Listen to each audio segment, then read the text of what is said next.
بسم اللہ الرحمن الرحیم۔ 10 محرم الحرام کے حوالے سے دو تین باتیں سماعت فرما لیں۔ نبی کریم صلی اللہ علیہ وآلہ وسلم جب مکہ سے مدینہ ہجرت کر کے آئے تو مدینہ کے جو یہودی تھے وہ 10 محرم کا روزہ رکھا کرتے تھے۔ تو نبی کریم صلی اللہ علیہ وسلم نے جب پوچھا تو یہودیوں نے کہا کہ 10 محرم کو اللہ تبارک و تعالیٰ نے موسیٰ علیہ السلام کو فرعون سے نجات دی تھی، اسی خوشی میں ہم روزہ رکھتے ہیں۔ تو نبی کریم صلی اللہ علیہ وسلم نے فرمایا موسیٰ علیہ السلام تو ہمارے بھائی تھے، ہم زیادہ اس بات کے حقدار ہیں کہ ہم اس دن روزہ رکھیں۔ پھر نبی کریم صلی اللہ علیہ وسلم نے ساتھ میں صحابہ کرام کو ارشاد فرمایا کہ اس میں یہودیوں کی مخالفت کرو، 10 محرم کے ساتھ یا 9 کا روزہ رکھو یا 11 کا روزہ رکھو، یعنی ایک دن مزید روزہ رکھنا چاہیے تاکہ یہودیوں کے ساتھ مشابہت نہ ہو۔ اب اس 10 محرم کے روزے پہ ہمیں کیا ملے گا؟ مسلم شریف کی حدیث کے اندر آتا ہے صیام یوم عاشوراء احتسب علی اللہ ان یکفر السنۃ التی قبلہ،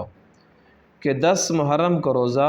رکھنے سے مجھے اللہ تعالیٰ کی ذات پہ امید ہے کہ اللہ تبارک و تعالیٰ پچھلے 1 سال کے گناہوں کو معاف فرما دیں گے۔ نمبر 1۔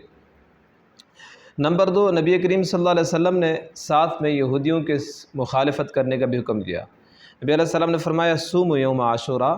10 محرم کو روزہ رکھو، وخالفوا فیہ الیہود، اس میں یہودیوں کی مخالفت کرو، وصوموا قبلہ یوما او بعدہ یوما، ایک دن پہلے یا ایک دن بعد میں ساتھ روزہ ملا لو تاکہ یہودیوں کی مخالفت ہو جائے۔ تیسری جو حدیث ہے وہ 10 محرم کے حوالے سے ہے، وہ یہ ہے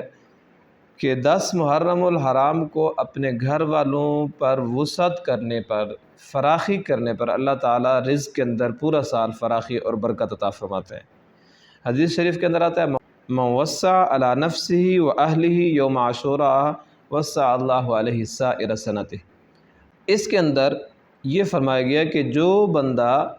10 محرم کے دن